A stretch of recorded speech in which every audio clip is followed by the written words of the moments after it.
Unlike the new side of the Tories over this side, Mr. Speaker.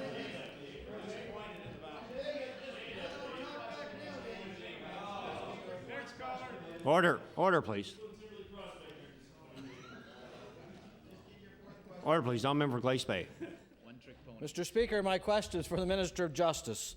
As we are all aware, Mr. Speaker, the Cape Breton Regional Municipality has been asking and seeking assistance for some time now to deal with the OxyContin issue. And despite the fact of some of the moans over there, it is a real problem. The Minister of Justice has submitted a letter of so-called assistance to the CBRM. There were no dollars behind this minister's commitment to assist in solving the problem. So my question to the minister, could the minister please explain why he has failed to come to the table with some provincial resources to help assist the Cape Breton Regional Municipal Police? Minister of Justice. Thank you very much, Mr. Speaker, and I appreciate the member's question on what is an important subject. It is very unfortunate that the CBRM and their police service have not seen fit to cooperate in an effort to assist in eradicating the scourge of drugs in Cape Breton. This government remains willing to assist in their ending that scourge, Mr. Speaker. We remain committed to this, and I would ask the honourable member to probably spend his time more forcefully talking to the people at the CBRM.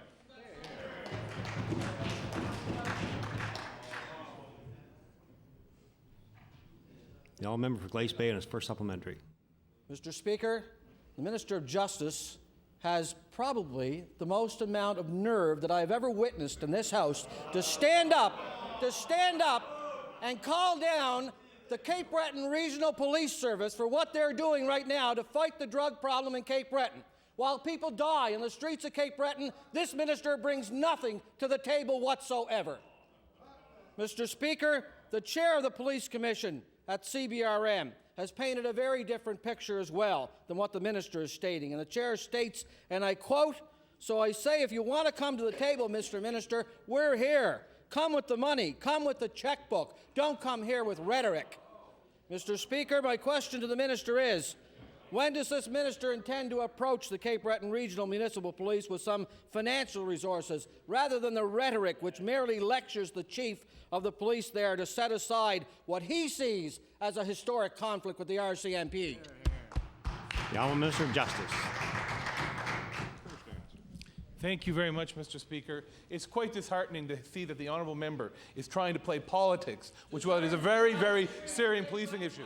As the honourable member knows, Mr. Speaker, in order to deal with a crime issue, and this is a crime issue— Order, please. Order, please. The honourable minister allowed for the honourable member to put the question. I ask the honourable member to allow for the minister to respond, please. The honourable Minister of Justice. Mr. Speaker, it's very disheartening to see that what the House is not being encouraged to do is to encourage the parties to put police officers on the street, which is what the provincial proposal was, but to instead play politics, which was a very serious criminal issue. Now, Member Glace Bay, and your final supplementary.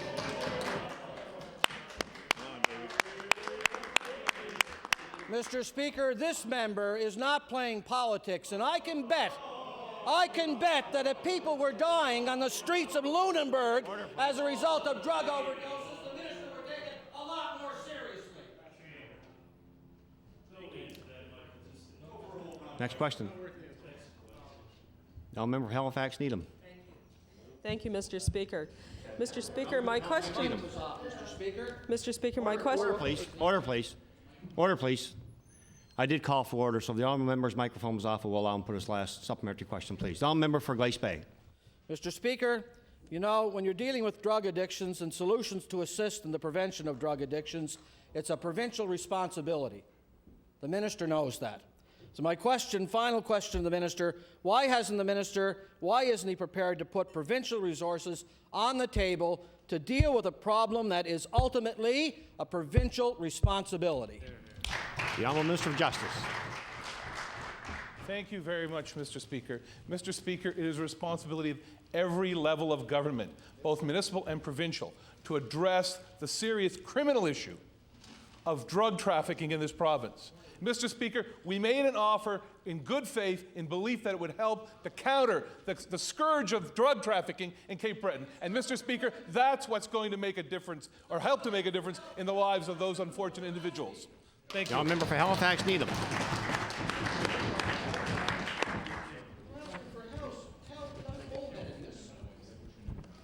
Halifax Needham. Thank you very much, Mr. Speaker. Mr. Speaker, through you, my question is to the Minister of Community Services.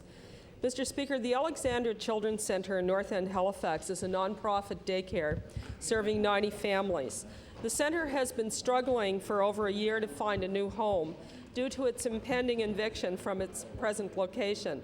It has secured land in HRM to construct a new centre, and the board and staff are actively fundraising with parents.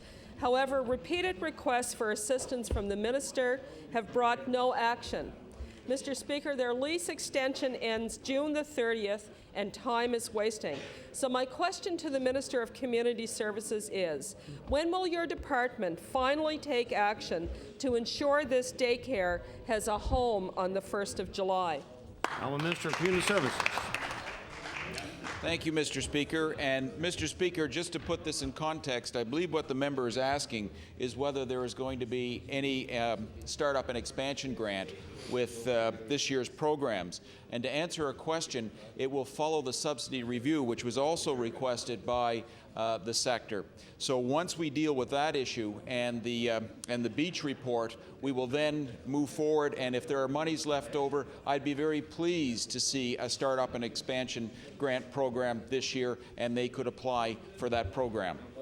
The member for Halifax Needham on your first supplementary. Well, Mr. Speaker, the subsidy review could take months. Mr. Speaker, the minister assured the Alexander Centre Board that if additional federal funding was fast-tracked, the government would help pay for the construction of a new centre. The need is obvious, and it is pressing. This centre serves many needy families in Halifax, and its loss would be devastating. So far, the minister's idea of helping was to suggest a completely unsuitable location at a former heating plant in Mulgrave Park. So, Mr. Speaker, I want to ask the minister, when can the centre expect confirmation that the money will be in place for construction of a new facility? Honourable Minister of Community Services. I thank the honourable member for the chance to stand up and set the record straight. The Alexander Children's Centre did come forward and ask for assistance. Our good people in housing services did go out above and beyond what was expected of them and tried to work with them to help them secure an alternative location. And as the member opposite would probably be aware, that I have been corresponding with the Children's Centre and keeping them apprised of what would have to happen in order to assist them in this regard. I completely agree with her. I do want to see the Alexander Children's Centre continue to be able to serve the needs of the North End. I'll member for Halifax Needham on your final supplementary. Well, Mr. Speaker, time is running out, but all the minister can offer is that community services staff will contact the board if space becomes available. Well, Mr. Speaker, the only space in evidence so far has been the space between the minister's ears. So I want to ask... Order, please. Order, please. That's unparliamentary. That's the member. Retract it. Yes, Mr. Speaker, certainly I will. Member Halifax Needham on final supplementary. Remark. So, Mr. Speaker, I want to ask the minister, this centre is in a crisis situation, Mr. Speaker. It's don't call us, we'll call you. So really, I want to ask the minister, is this the best you can offer 90 families who depend on those daycare spaces? Minister of Community Services.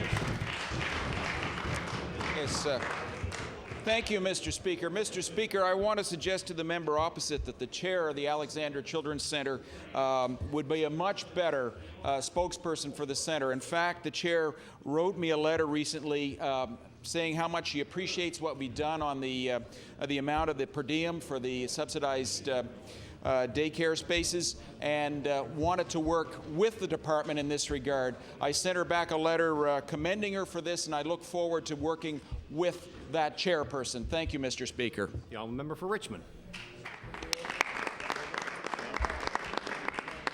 Mr. Speaker, as Nova Scotians are well aware, the cost of gasoline is at an all-time high in Nova Scotia.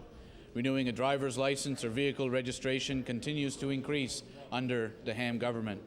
While the residents of Richmond County have joined their fellow Nova Scotians in paying more money to this government, they've certainly not seen an increased investment in their local roads. While thousands of visitors are expected to visit Richmond County this summer as part of the World Acadian Congress, many fear their lasting impression will not be the beautiful scenery or warm hospitality, but rather the sad state of our roads. My question to the Minister of Transportation is, will the Minister indicate what road work the residents of Richmond County can expect this summer for the extra money they've been paying to this government? The Honourable Minister of Transportation and Public Works. Mr. Speaker, off the top of my head, I have no idea what roads are due for the repaving programs in Richmond County this year, but I can assure the honourable member that I will have a list ready for him and suggest to him that, however, the final road program will not be in place until probably late July. The honourable member for Richmond on your first supplementary. Well, Speaker, while the government trips over itself to announce road tenders in Inverness and the road stakes are already in place in Antigonish, the residents of Richmond County are left to wonder when they will see a return on their investment through the higher road taxes they've been paying to this government. Mr. Speaker, roads in Arishat, Lower River, Rocky Bay, Cap Rouge, St. George's... Order, please. The honourable member for Richmond has the floor. Speaker, roads in Arishat, Lower River, Rocky Bay, Cap Rouge, St. George's Channel, and Little Harbour are a few of the examples of the roads that are in deplorable condition in Richmond County. So my question again to the Minister is, will the Minister of Transportation commit to addressing the road needs of these communities in Richmond County? The Honourable Minister of Transportation and Public Works.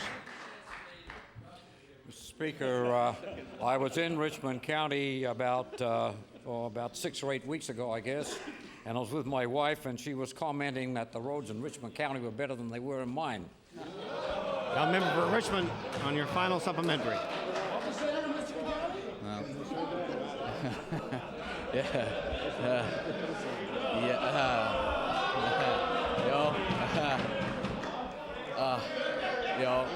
It's Order, please. We always know when it's getting near the end, eh?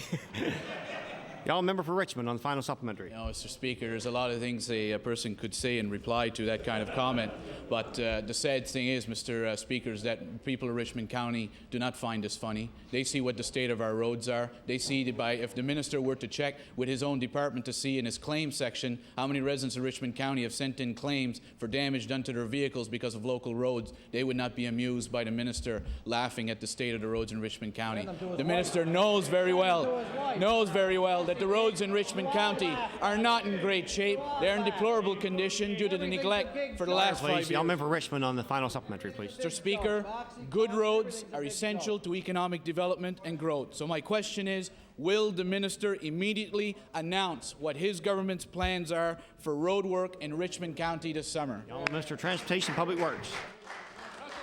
Mr. Speaker, I can assure the honourable member I wasn't laughing about the state of the roads in Richmond. I was just making a comment as to what was told to me. With regard to my answer to him on his first supplementary, Mr. Speaker, I thought that was a very civilized response. I said I would get him a less. The honourable member for Halifax Needham. Thank you very much, Mr. Speaker. Mr. Speaker, my question through you is to the Minister of Health. Mr. Speaker, it's becoming clear that more nursing home beds are needed across the province to accommodate growing numbers of seniors requiring care. The community of Middleton sits in the middle of an area with 36,000 residents, yet there is no nursing home in the immediate area to serve this population. Seniors requiring nursing home care must be removed from their community to Berwick, Aylesford, or Annapolis Royal, away from family, friends, and their homes. Mr. Speaker, I want to ask the minister, why has this town's residents been forced to go for so long without a nursing home facility in their community? Honourable Minister of Health. Thank you very much, Mr. Speaker, and I can tell the honourable member that the residents of that community, as well as a number of others in the province are having their needs assessed by the department. We're going to do an extensive evaluation of all of the care needs of seniors and develop appropriate plans. And I've met with the people in Middleton and assured them that their requests and their plans, as the honourable member noted earlier in a resolution to this House, and congratulating them on the work that they did, that those efforts will in fact be taken into consideration. Halifax Needham on your first supplementary. Thank you very much, Mr. Speaker. Well, Mr. Speaker, Middleton has a population with one of the highest ratios of seniors in the province. The Middleton and Area Nursing Home Society has been arguing for several years now that nursing home beds are required in this community. Yet beds were opened in Berwick, which already had a nursing home, without any consultation or notice to the Middleton and Area Nursing Home Society. Mr. Speaker, so far there is no indication a nursing home will ever become a reality for this community. So I want to ask the Minister what assurances he can offer that this Society's request is simply not being ignored and postponed. Well, Minister of Health. Thank you, Mr. Speaker, and I can assure the honourable member that the requests of that society will be given very serious consideration in the context of the total needs in that area. Member Halifax Needham on your final supplementary. Thank you, Mr. Speaker. Well, Mr. Speaker, all the Nursing Home Society has had so far are empty promises. They've been left out of any consultation on opening more beds in the Annapolis Valley, in spite of presenting a very strong case to the Minister and his staff. So I want to ask the Minister of Health, how much longer will this community be forced to ship its elderly citizens to other communities simply because they require health care? The Honourable Minister of Health. Thank you, Mr. Speaker. As I indicated in the answer to the first question, there is a very significant consultation taking place throughout the entire province relative to the needs of seniors' care, and that I anticipate to be completed in the current year, and we will formulate responses based on those findings. The Honourable Member for Digby Annapolis. All right.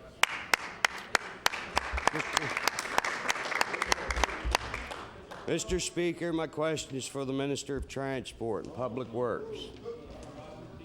I only got a minute. Mr. Speaker, alder bushes are a common sight along our rural roads of Nova Scotia. They are also a menace to safety along our highways and back roads. Recently, I've been receiving phone calls from my constituency office from concerned citizens. My constituency have told me that the alder bushes need to be removed from the ditches. They are calling the Department of Transport, and the local officers are telling them to cut them down themselves because they have no money or resources to deal with it. My question is the trimming or removal of alder bushes a Department of Transport's responsibility? And if not, do I have to go home? Order, please. Order, please. Time allotted for question period has expired.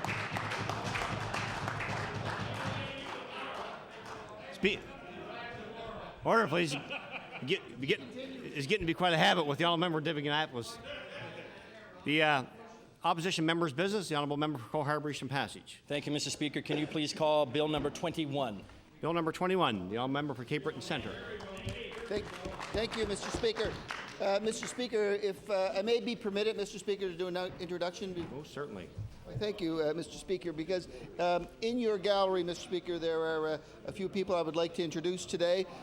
Some form the executive of the Highway Workers Union in this province. It's Gareth Drinnan, Joanne McPherson, Melvin Smith, Mike McIsaac, and Representative Ken Charlesley from the Canadian Union of Public Employees. And I wish, on behalf of yourself, Mr. Speaker, to welcome them to your gallery today.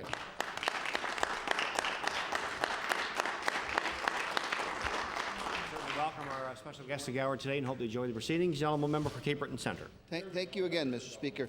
You know, Mr. Speaker, we have Bill 21 in front of us today, and one would think in this day and age that such a bill wouldn't be necessary when we talk about people that work for this province, Mr. Speaker. It's because it in essence says to the people that you have the right to free and collective bargaining, and it's in the vernacular, Mr. Speaker. It's a no-brainer. That why would we superimpose restrictions over one group of employees? Why would we, not only would we cause them to have this special bar, but why is it then, even when the bar is instituted, that they raise it yet again? And these are some of the aspects I want to talk about today, Mr. Speaker. And what I want to say, though, first off, it's like any bill that comes before this House, whether it's from the government side or it's a private member's bill, Mr. Speaker, from this side of the House. Many of us will say in debate that while we don't agree with the full context of the bill, we believe the bill has merit and should go on for further study outside of this room, Mr. Speaker, and have a larger vetting of that problem, Mr. Speaker. So what's left for us to do? Do we merely have this bill in front of us today and government use its hammer of time limitation to kill this bill? And what's the effect of that? The effect of that killing of this bill says to these employees, no, no, no, no, no.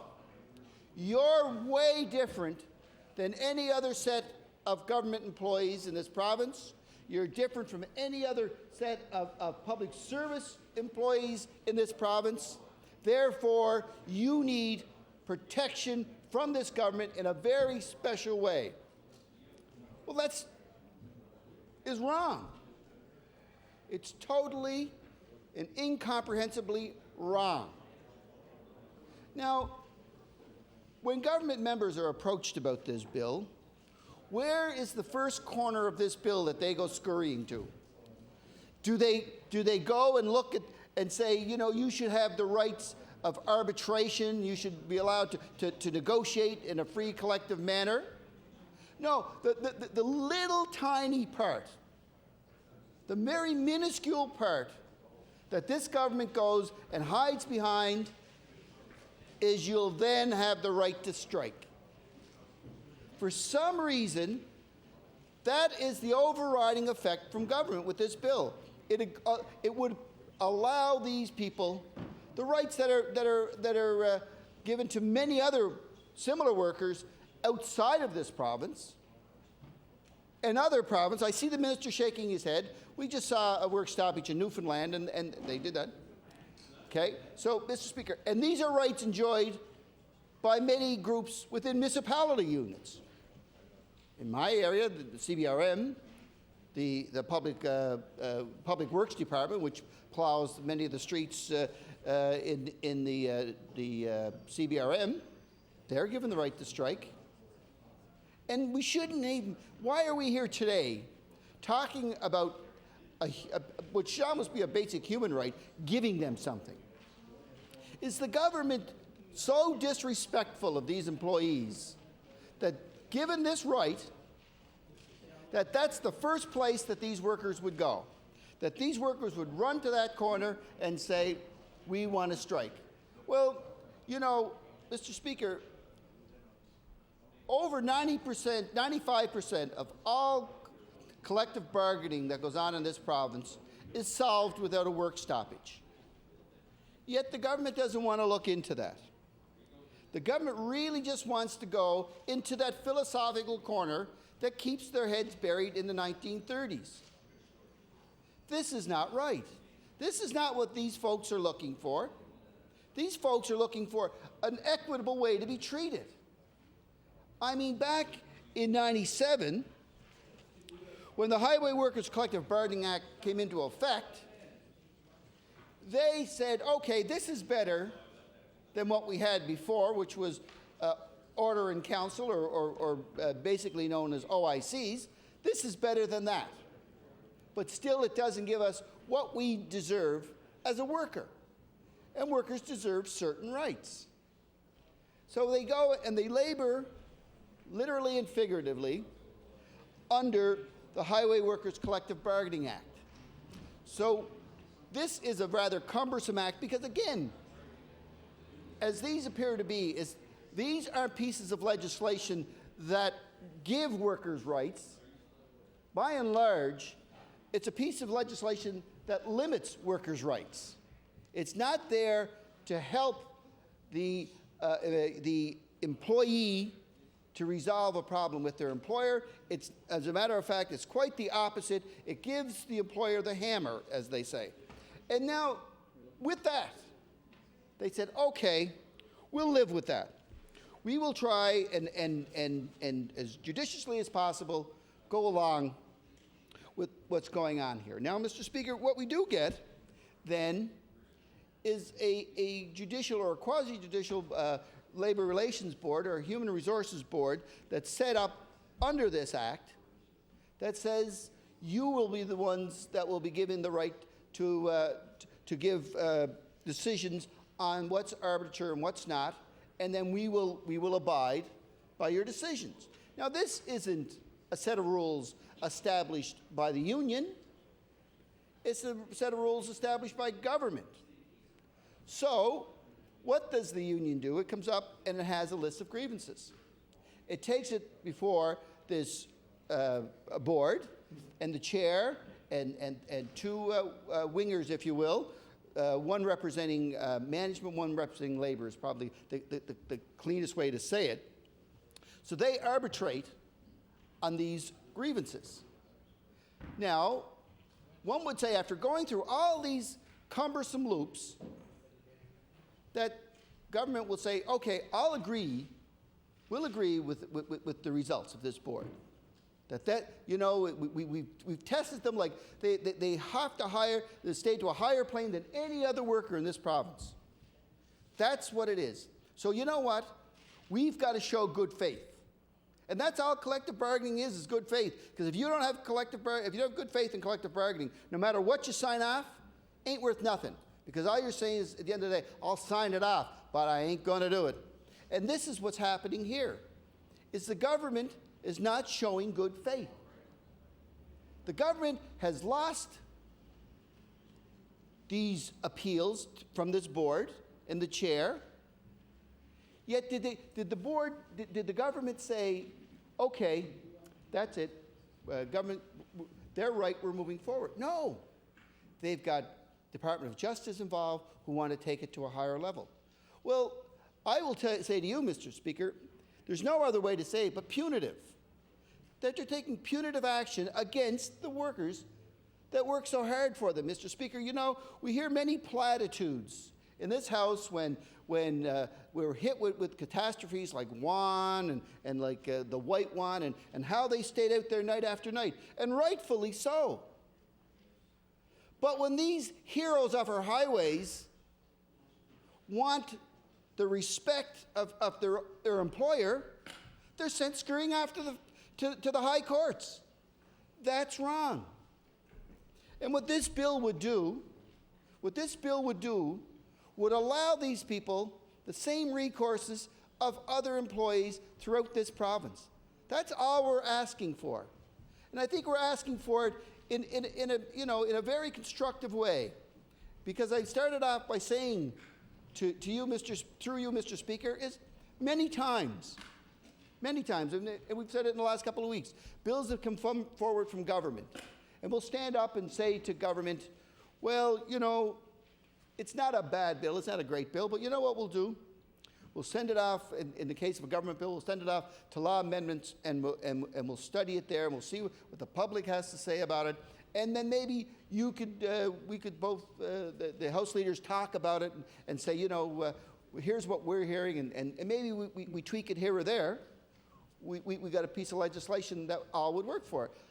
Last night, we had a fairly historic vote in this House, I would say, and it was a matter of cooperation. You know, people have said to me, well, you believe you agreed with everything in the budget. I said, certainly not. I said, I don't think the government believes in everything in the budget. But there's things in there that are there because of a minority situation.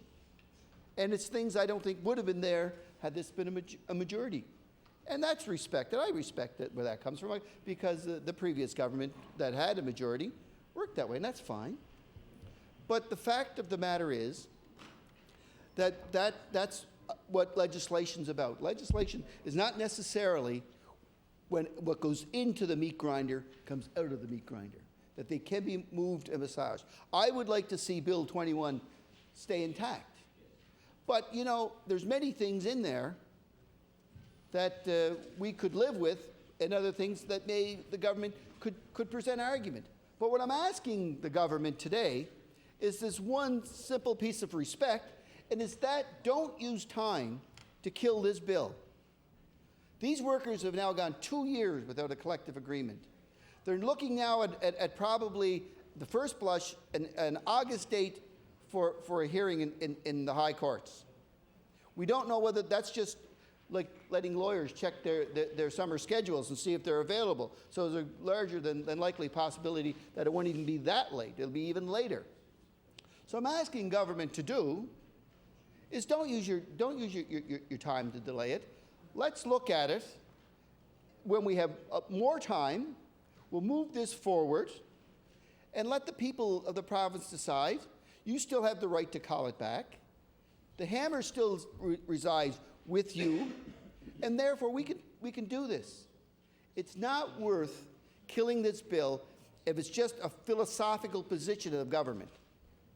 One hopes that when you govern for the whole province, and you can't allow, if your philosophy becomes narrow and focused, you can't govern for everybody with a narrow focus, because we're much too wide for that, Mr. Speaker. So what we have to do is look at this piece of legislation and what it does. It takes a group of people that time and time again that have been lauded from all sides of this House for what they do for Nova Scotians. And all they're asking for is the rights that other Nova Scotians have. Nothing more, nothing less. And what they're saying is, right today, the Acts of 1997, the Highway Workers Collective Bargaining Act, doesn't work for them. It doesn't, they tried it. Now government is being punitive with it, and they cannot work under those conditions anymore.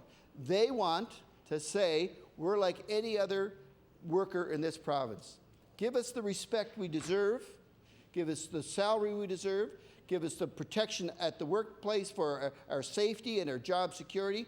And we will work for Nova Scotians today, before we had the right to strike, to the day after, if we get the right to strike, because that's what it's about. It's about serving Nova Scotians. It's not about serving their union. It's not about serving anybody else but this province. They do a great job for this province, Mr. Speaker. They're called to service, and when that bell rings, literally, they answer it. So, Mr. Speaker, I'm asking the government, don't do the time delay. Let this bill move forward. Thank you. Thank you, Member. I'll recognize the Deputy Premier. Thank you very much, Mr. Speaker, and it's a pleasure to have the opportunity today to welcome our friends in the gallery from the Highway Workers Union, and to take part in the debate on the bill brought forward by the Honourable Member for Cape Breton Centre.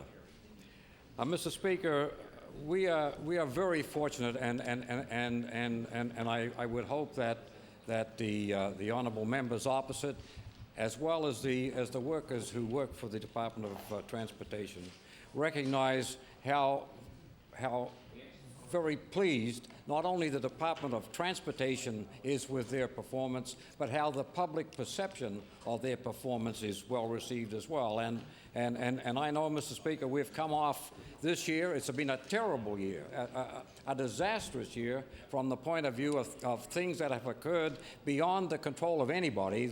The Mother Nature's been there, and she's been working overtime in the last year to bring to Nova Scotia some rather remarkable weather, and along with that, of course, the attendant problems that come when we get copious quantities of rain as we got last spring, Mr. Speaker.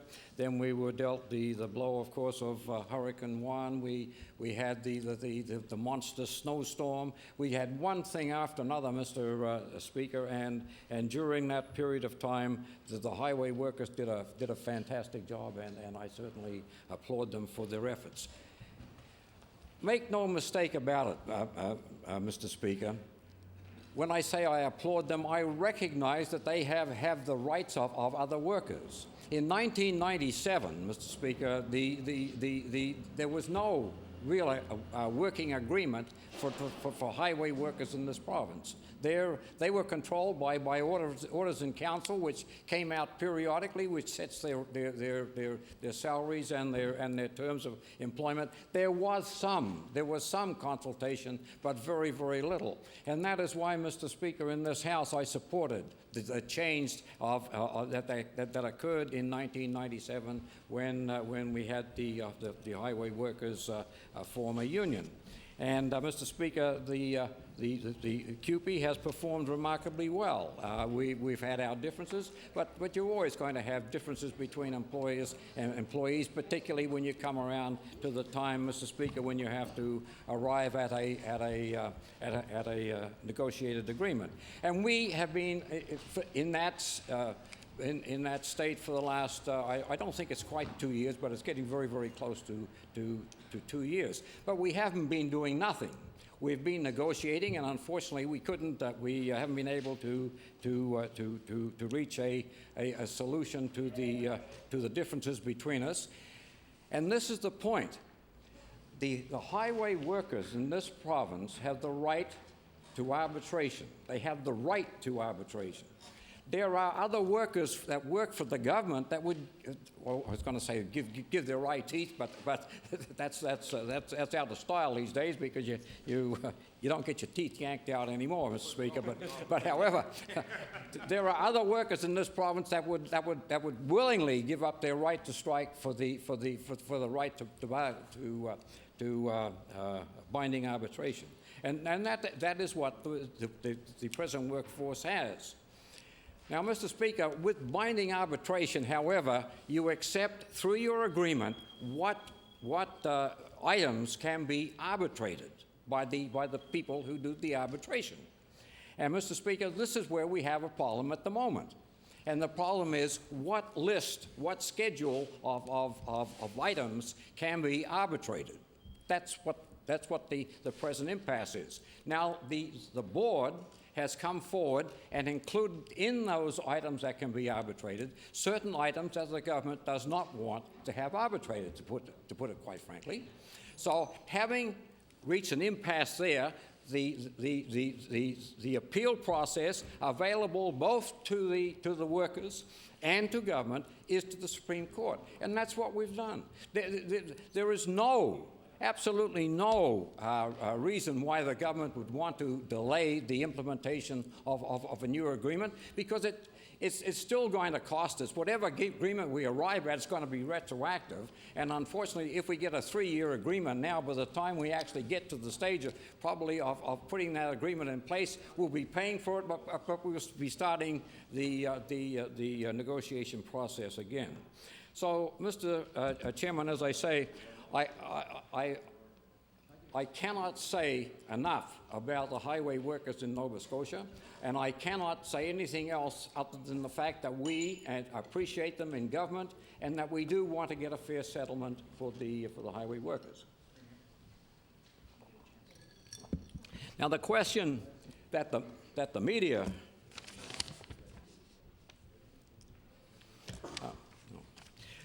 the question that the media, of course, keeps coming forward, Mr. Speaker, is you don't want the workers to strike. Well, let me put right on the line. We do not want the workers to strike, and I don't think the people of Nova Scotia want the workers to strike. And I don't think that the workers are just waiting for a chance to go out and strike.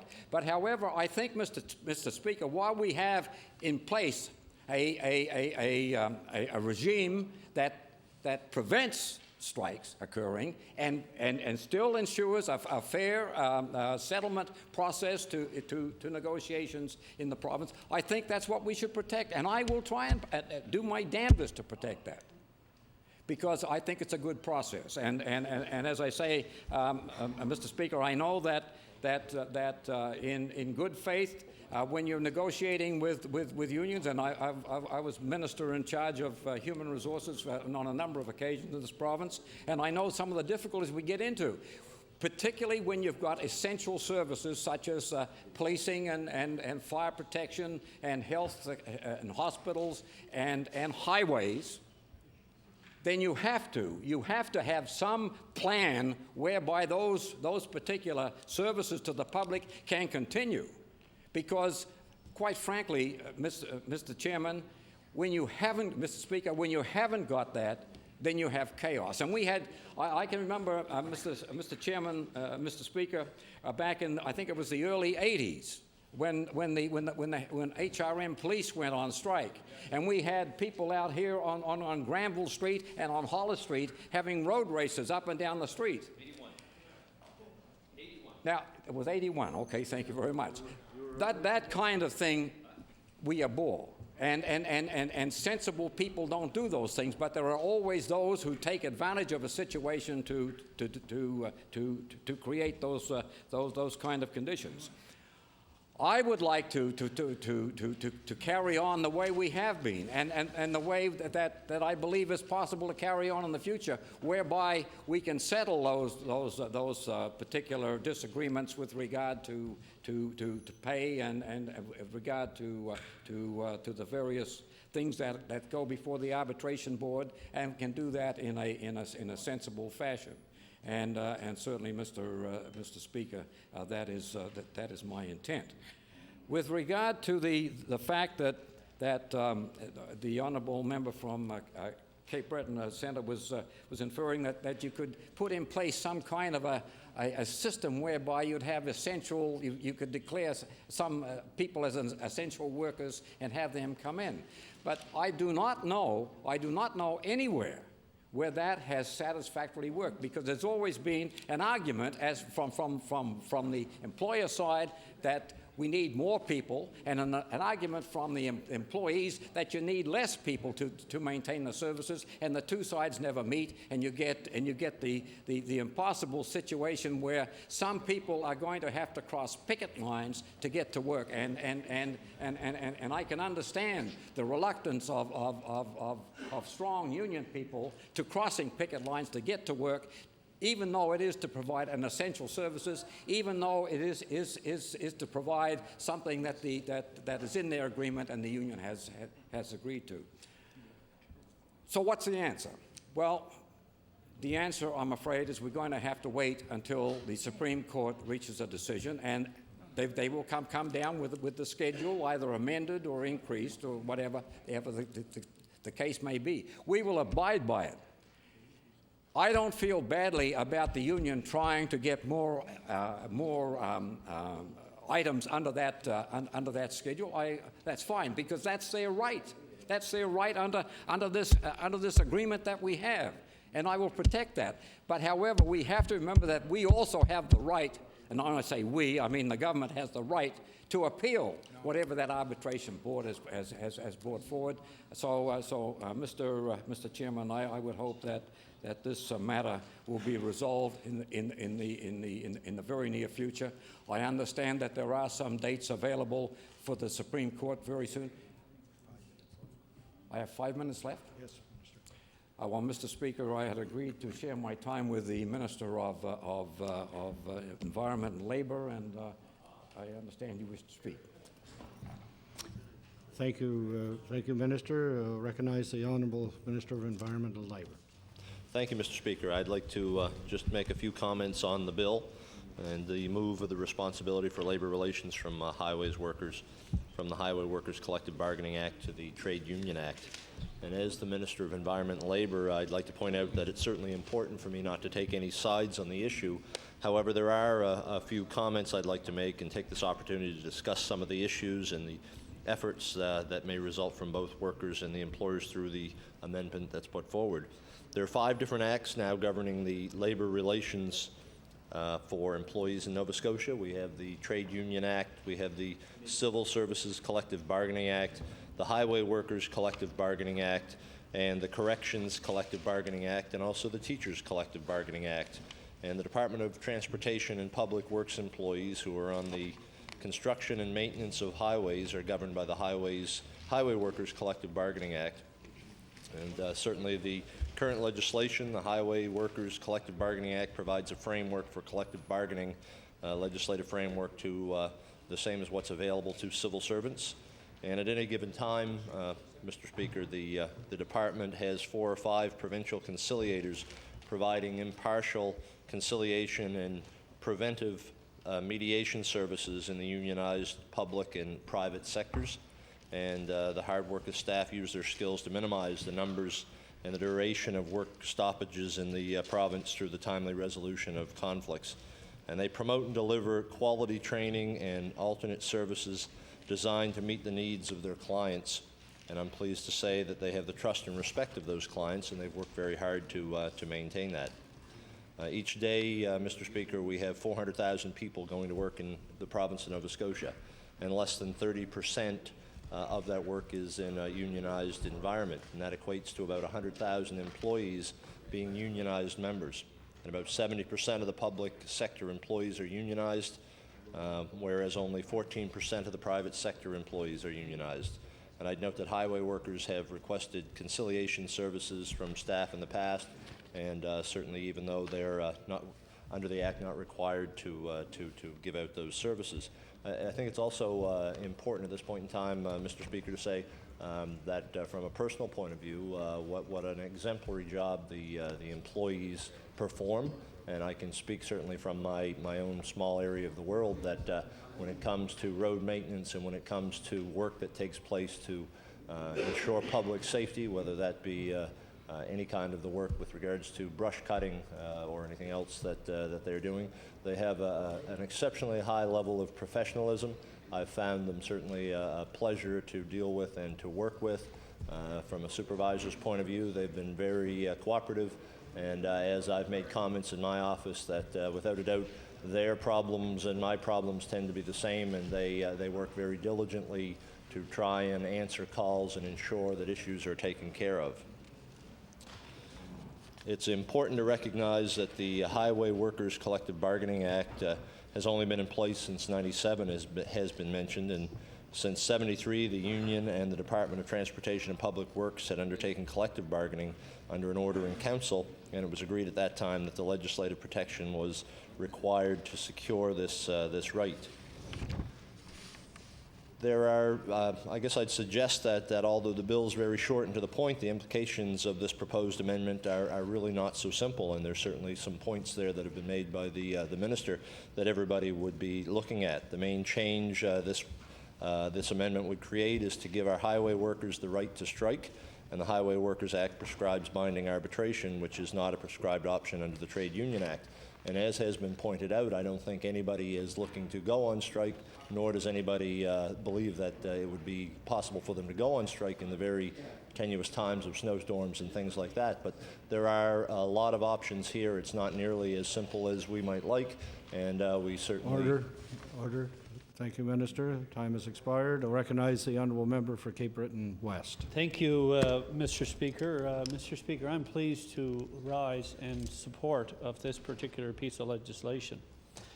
I believe it's the natural evolution of this process, which will allow some 1,600 employees within the department to achieve what's rightfully theirs in the making. As has been noted, the Highway Workers Collective Bargaining Act that was approved back in 1997 saw the successful completion of one negotiated agreement between the workers and the department. And now we are in the process of trying to achieve a second. And, Mr. Speaker, it all hinges around one particular issue. The fact that the government has decided to exercise legally its right to challenge the rule or the decision of the arbitrator. But, Mr. Speaker, is a very technical point. That clause was there more for technical, not for challenging the very essence of that process. And the government is taking a very narrow view so as to protract and delay this process. There's absolutely no need to it. The employees did not get everything that they went to the arbitration board for. But equally so, there were some substantive issues that were dealt with, and this is why the government is challenging it. And I think this is high-handed. I think it's patently unfair. And I think what has happened, it's forced this particular piece of legislation to come before the House. And I think that's unfair. I heard the Minister of Labor, Environment and Labor, compliment the employees from the department. I heard the Minister of Transportation and Public Works compliment employees from the Department of Transportation and Public Works. But they're not here for platitudes. They're not here for a slap in the back. They're here for a fair deal. This negotiation this contract expired almost 2 years ago. And why the government would choose to take this very technical point under Section 44, subsection 1 and 2 of the Act, and try and drag that out is beyond my comprehension. Now, the minister says it's not going to cost any more, but it is. Who's going to pay? Who's going to pay for the lawyers going to the Supreme Court? Who's been paying for all these meetings between the government and the employees? Who's paying for all this protracted negotiations? The taxpayers of Nova Scotia. And that's only adding to the final bill. We saw just similarly what happened with CBRM. And I have to be somewhat cautious because I've been accused of being a little bit critical of them lately. But they just lost an arbitration that cost them, some would suggest, upwards of $300,000 that need not have been. So you'll have to ask yourself, Mr. Speaker, why is the government doing this? What's to be achieved by going that? The government is challenging the very integrity of the legislation that is not only law, but has been used very effectively. And the minister himself, on a previous date, indicated. Point of order. I recognize the Deputy Premier. I was wondering, Mr. Speaker, if the honourable member would permit a question. The honourable member was a former Minister of Labour in this province, and as such, I believe in 1998 was the time that he was minister. At that time, I believe there was a long, protracted confrontation with a union, and I believe. Thank you. Thank you, Minister. I recognize the honourable member for Cape Breton West. Yes, but what was the question? Well, I'm just saying. The Honourable Deputy Premier. My question was, do you have different rules for different times, I guess? Thank you for your question. The Honourable Member for Cape Breton West, you have the floor. No, Mr. Speaker, we do not. But we allowed the collective bargaining process to operate very effectively. And we arrived in agreement with the various unions, with the healthcare workers from all these different facilities. I believe in that 16-month period, there were upwards of 14 collective agreements that were ratified without having to go to the Supreme Court of Nova Scotia. No court, period, because we believed in the process. Was it easy? No, it was not. Was there a need to answer and speak to the issues of monetary compensation, which that minister, who was part of a caucus that demanded resolve on these issues, got the resolve using the collective bargaining process. We didn't hijack it. We didn't hijack the process, which is what's happening here with the present government. They are definitely going beyond arbitration. The arbitration board has handed its decision, and the government refuses to live by the spirit of the legislation. And I think that's patently unfair. And it's nice for the Minister of Environment and Labour to stand up and list, with great fanfare, all the different collective agreements, pieces of legislation. But what's he going to do? He is now part of a government that is now trying to hijack the collective bargaining process. He is, Mr. Speaker. They have taken Section 44(1), which I will quote,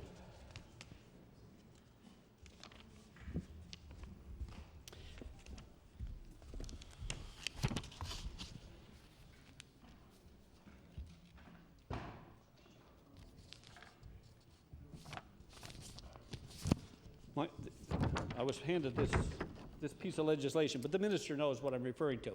It's the provision that allow to be able to appeal to the Supreme Court, but on technical points, not the thrust of the legislation, and challenging the entire integrity of that legislation.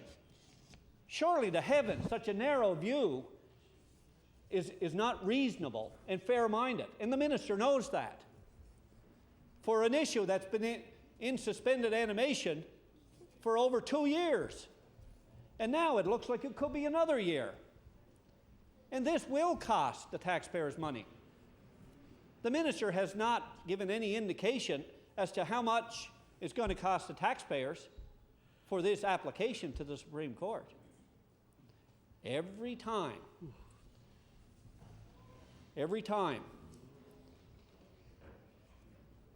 these meetings take place, there's a bastion of staff from government using the resources of the taxpayers of Nova Scotia to protract, delay. What is the government trying to achieve? Maybe it's hoping the membership will fall off, and it makes it a little easier. Maybe it's trying to figure out some type of a tactical approach to divide and conquer. Mr. Speaker, the government is saying, yes, we want to challenge the ruling of the arbitration board and the arbitrator. But why? Why? With any sense of fair-mindedness, the government has not given a complete, clear, unequivocal reason why.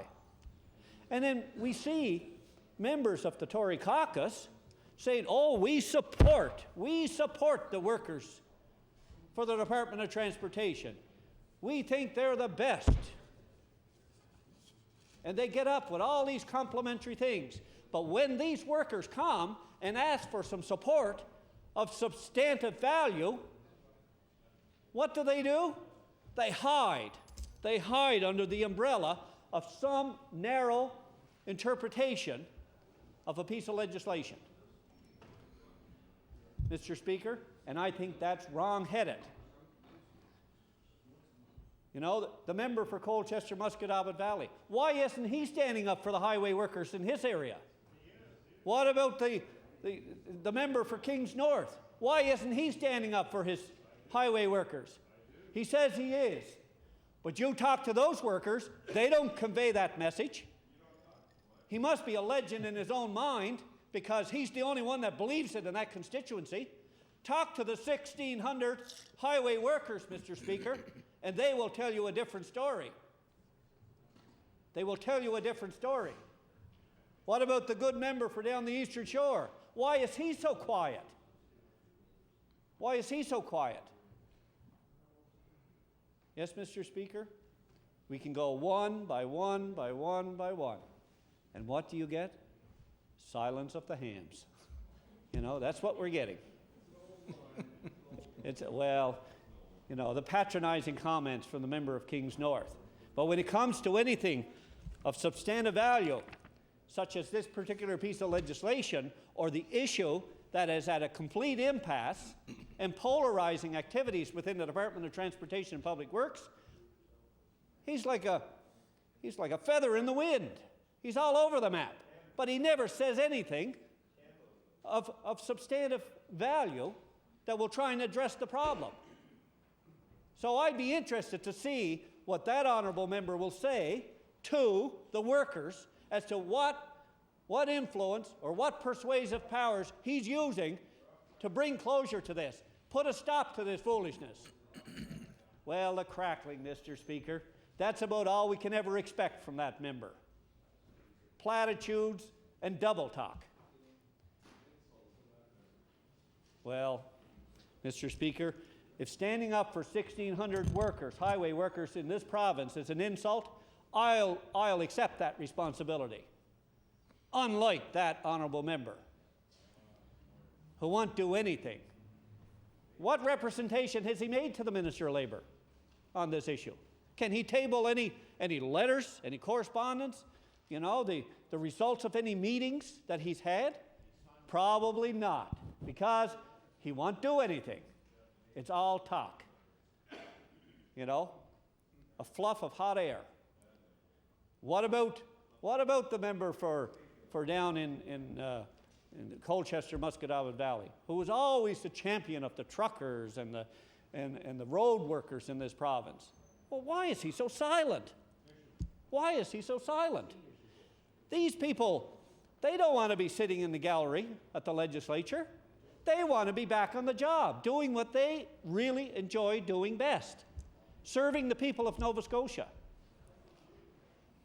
You know, the RIM program, just to digress just slightly, Mr. Speaker, I understand that many of these clusters of workers in various regions around the province aren't even permitted to put a bid for some of the RIM work, which they feel that they can do cheaper than being contracted out. The question you have to ask is why? If they can do it cheaper and save the taxpayers money and help the Minister of Finance and help the Premier with his balanced budget, why won't they do it?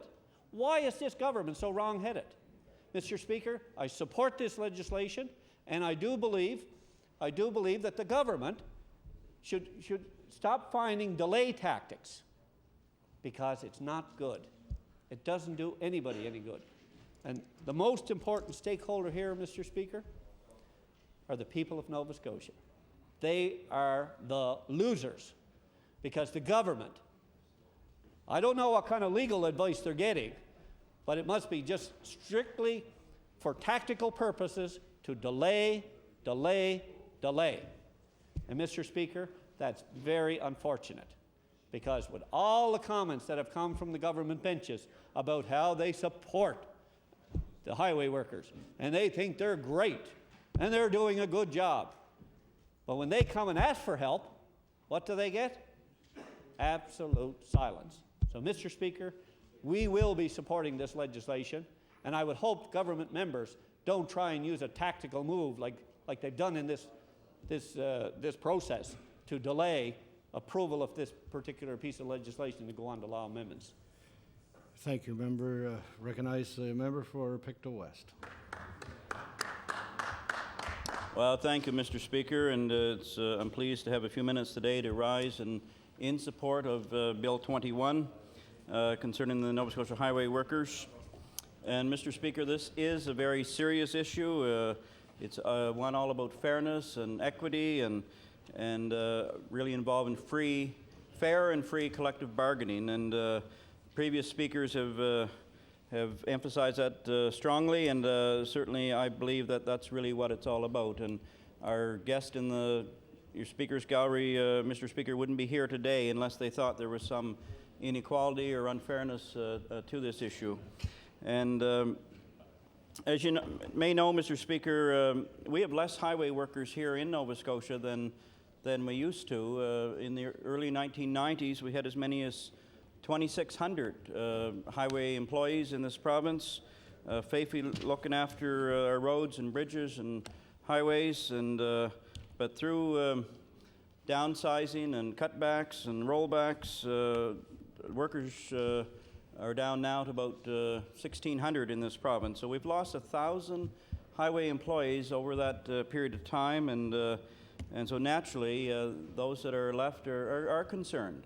They're worried about perhaps further cutbacks, and that's why we have the protection of a union. We have free collective bargaining, we would hope, that would help protect those that are there. Certainly contracting out is also responsible for the loss of some of our valued transportation employees.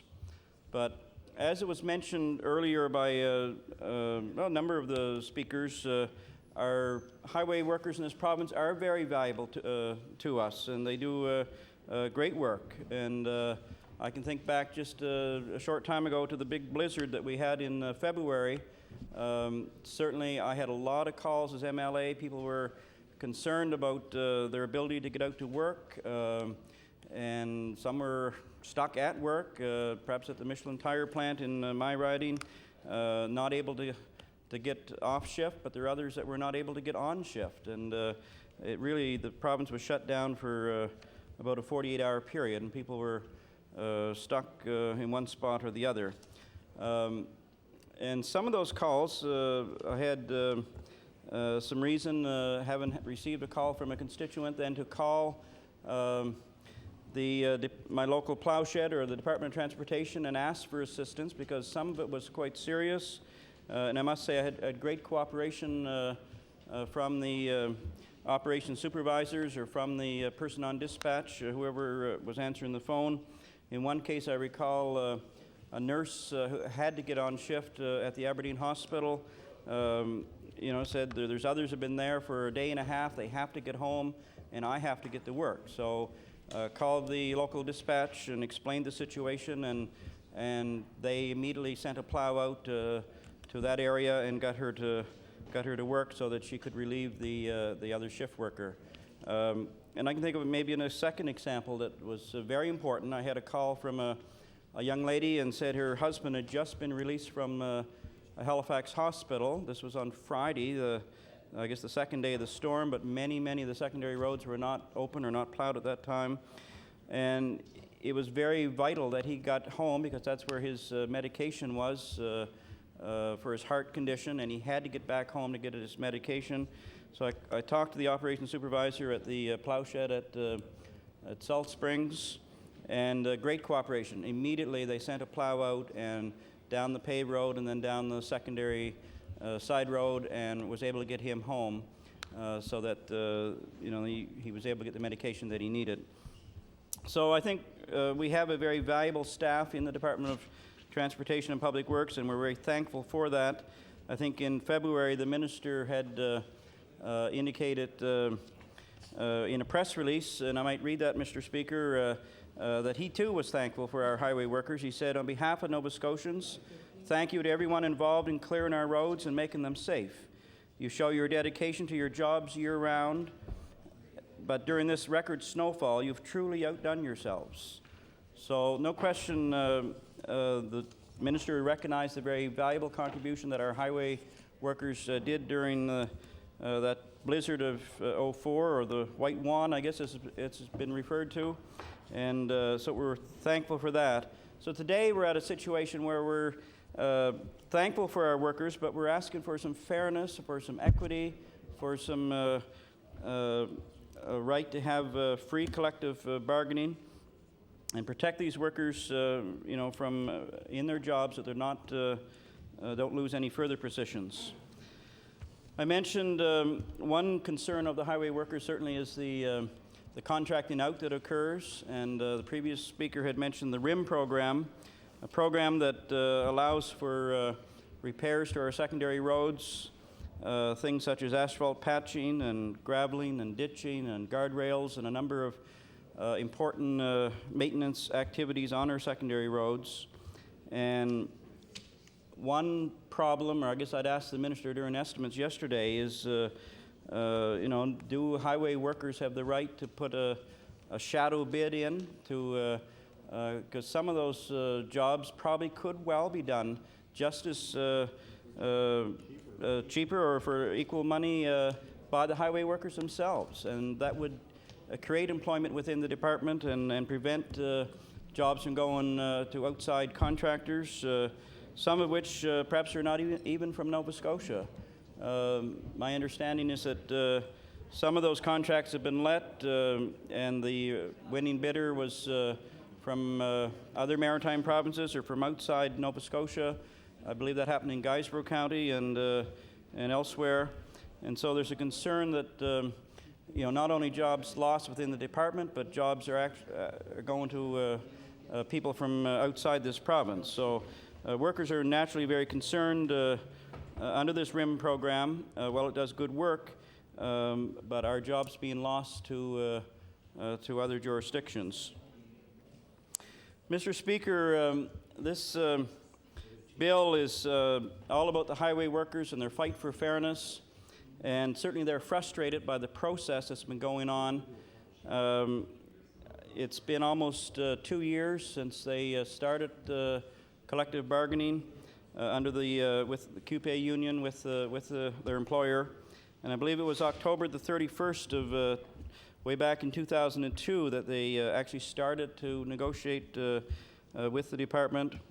And slow process and many meetings. I believe they had something like 22 different meetings over that period of time, and they actually applied for to the point of arbitration. I believe it was in December of last year, and that was under the Highway Workers Collective Bargaining Act.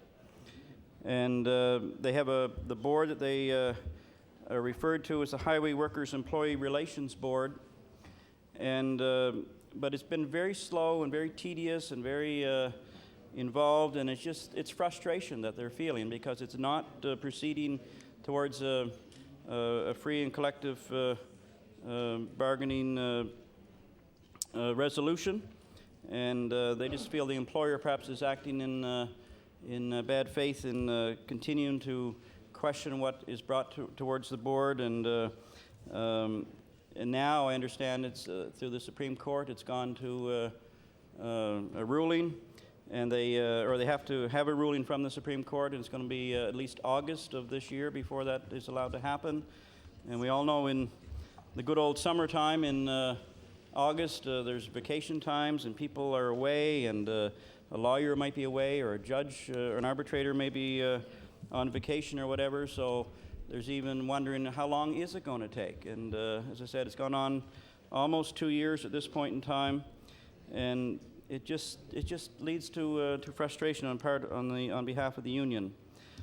This bill that's been brought forward by my colleague from Cape Breton Centre, Bill number 21, really is asking that the members of the Highway Workers Collective Bargaining Unit be put under the Trade Union Act and enjoy the same rights and privileges that many others in this province enjoy under the Trade Union Act.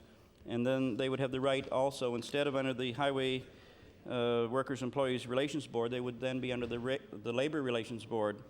And it just similar to what other municipal employees and other employees enjoy under the various acts. I believe the Minister of Labour had mentioned earlier that there's 5 different acts that are governing workers of the province at this time under the Trade Union Act, the Civil Union Collective Bargaining Act, the Highway Workers Act, the Corrections, and the Teachers Collective Union Act. Those are enjoy benefits under the Labor Relations Board.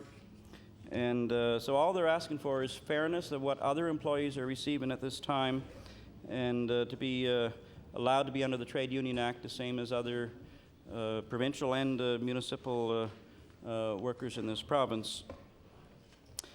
So I think the government needs to act boldly and allow facilitate this arbitration process and deal fairly with the workers. Instead of dragging it out through the court system, let's deal in fairness and equity and allow this bill to pass.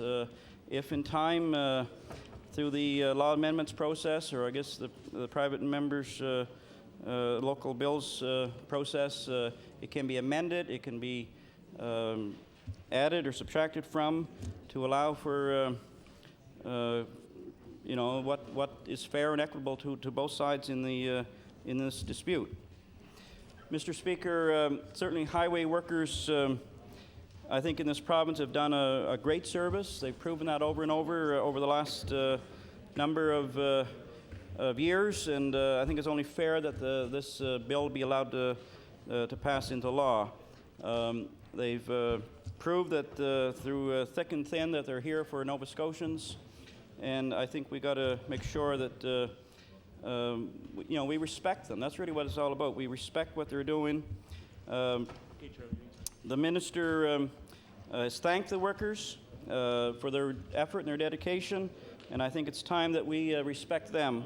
So I'm going to ask now, that, Mr. Speaker, that we give them a fair contract and give them the respect that they deserve.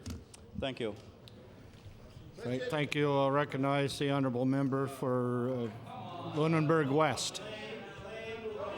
I rise today to speak to Bill 21, the Trade Union Act, amended.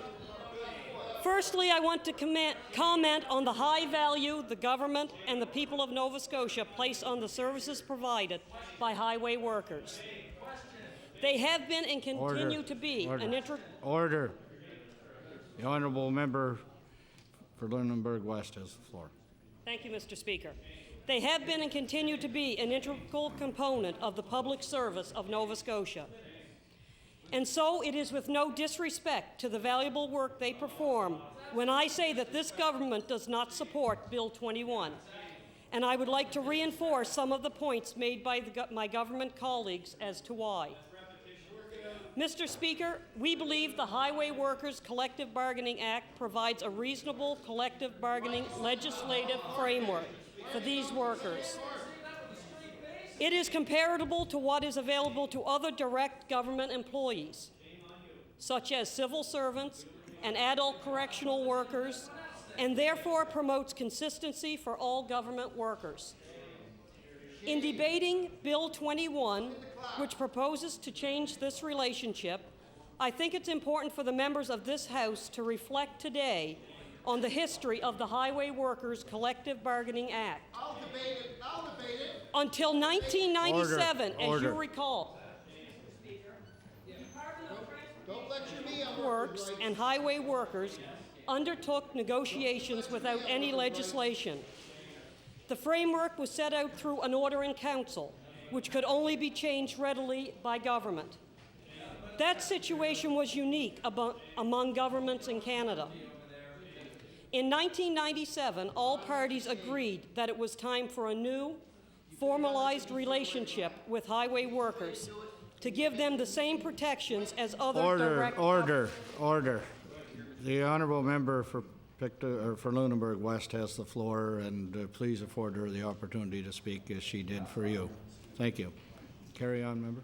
Mr. Speaker, it was the Liberal government that shepherded this through, and all at that time commented on doing this. This included all parties of this House and the union representatives as well. The president of the Nova Scotia Highway Workers Union, CUPE 1867, also provided leadership in preparing this legislation. I know staff... Order. Order. The time allotment for Bill 21 has passed. Recognize the government House Leader. I wonder, Mr. Speaker, if I could have the consent of the House just for one moment to revert to the order of business, tabling reports of committees. Is it agreed? Or presenting reports of committees. Mr. Speaker, House Leader.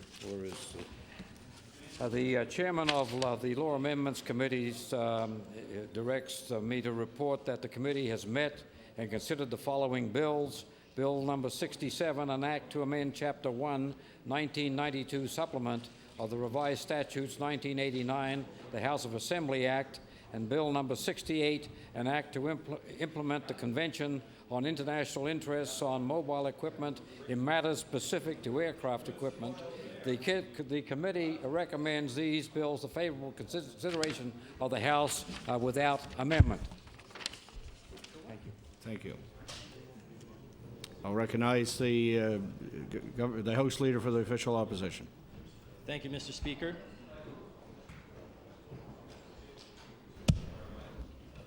Thank you, Mr. Speaker. I call bill number 66, and I see we're 1 minute off, so maybe we can just adjust the times 1 minute, so we'll wrap up at 5:58, if that's okay? Yes, we will. I call bill number 66. Thank you. Bill number 66, I recognize the honourable member for Sackville-Cobequid. Go ahead, member. Thank you, Mr. Speaker. It's a great honor for me to stand today to talk about bill number 66. I'd like to just inform members of the House that this was brought to my attention by one of my former colleagues, which has done a lot. She has done a lot of work over the last little while on research and looking at other provinces and other states throughout the U.S. on what legislation is looking like in those areas of North America. So her name is Jolene Cormier, and she's a paramedic from Spring Hill, and she's actually the project manager for the Highway Safety Initiative for the Nova Scotia College of Paramedics. And it's a great honor for me to introduce this bill and discuss it in her honor, actually, who has done a lot of the work for this bill. I want to just start off by saying I think prevention is one of the key words I'd like to talk about, and that the paramedic profession is a relatively new profession in the terms of being organized and being involved in legislation, proposed legislation, and changes to that profession. And it's people like Jolene who has really taken that initiative and has done a lot of work in our province. There's many paramedics in this province who have taken upon themselves to look into how we can better the delivery of the service to the people of Nova Scotia. And as a whole, the whole organization has initiated new studies, especially pertaining to diabetes and also early intervention of important cardiac drugs to hopefully improve the outcome of many of the patients we see throughout the year. They also, the paramedic organization is heavily involved with BIANS, the Brain Injury Association of Nova Scotia, with a great program and with a lot of posters throughout our schools, and the key word prevention of injuries if it's pertaining to vehicle travel, bicycles, and really centering around students and young people in our province. So we've learned as a new organization, if I could say that, from organizations that have been organized for many years, such as the police officers of this province who do a great job in prevention when it comes to things like MAD or other crime prevention initiatives that they've taken on. And I think they've had a great impact in this province on preventing injuries or crimes in our province. Another organization is the firefighters organization in this province, and they are, I would say, the experts in prevention. I've witnessed over the years the work that many of the firefighters in this province, paid and volunteer, have put into preventing fires in homes and in the forests. So I think that's where we've modeled ourselves after, is these organizations in the province of prevention, because I think prevention is the key thing, and if we can prevent an injury or a medical mishap, that's the bottom line, the most important thing. Every day in our province, paramedics, police officers, and firefighters and first responders are placed in close proximity to vehicles traveling at extremely high rates of speed on our highways throughout this province. While ensuring scene safety, Mr. Speaker, is an important part, is an important aspect to any emergency personnel, especially to paramedics, the motoring public and the government, I believe, need to assist in protecting emergency personnel on emergency scenes, especially on our highways. our roads in the province, many of them are getting upgraded with 4 lanes, divided highways. It's been a real hot topic throughout the last, I'd say, many years on preventing injuries and preventing fatalities on our highways. So looking through the legislation and the Nova Scotia Motor Vehicle Act, we couldn't find anything that addressed the issue of preventing or helping emergency personnel when they do stop at an emergency or an accident on the highways. And we've done some research throughout the provinces throughout Canada and the U.S. and have found that many of these areas have implemented legislation or have proposed legislation on the books to address this important issue. Ontario, in December 2002, put through legislation. Saskatchewan, I believe, in 2000 have brought in some legislation. And Alberta, I believe, this fall in their session are going to introduce some changes to the Motor Vehicle Act to incorporate reducing speeds when they come across an accident or when they come across emergency vehicles with their lights on. But not only in our province, we can look down south to the U.S., and there's 28 states in the U.S. that have brought legislation through their government agencies to address this issue. And as an elected official, I think it's all our job, it's important for our job to bring in legislation and be proactive, not reactive, when it comes to changes in, say, the Motor Vehicle Act or any other legislation. Because I think, a lot of policies, regulations, and bills come into effect after there's been some kind of accident or death or fatality. Just like most of the provinces out west and the states, this change in the Motor Vehicle Act came about because of a death or an injury to emergency personnel. We've been fortunate enough, and I believe we haven't had any in Nova Scotia from the research I've gotten and the research I've done, but we did have an incident a few years ago where a paramedic or ambulance was stopped, I believe, near Truro during a severe winter storm that they were attending a motor vehicle accident. And there was a fatality there, and I remember reading the story about the paramedic who felt the vehicle brush his coat, and the 2 people he was talking to at that moment all of a sudden were no longer there, and the end result was a fatality of a bystander. So I think if we could prevent one death in this province from maybe changes to the Motor Vehicle Act, I think it's worth its weight in gold. I just hope that we don't see down the road an injury or death that maybe it could have been prevented from changes.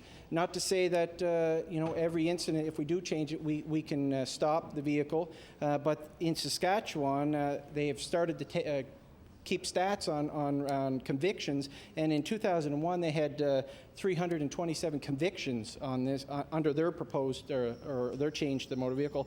2002 they had 561 convictions. So in my view, it is something that we can convict people on if they do proceed through an accident scene, and it just gives our emergency personnel an added protection, if you want to call it.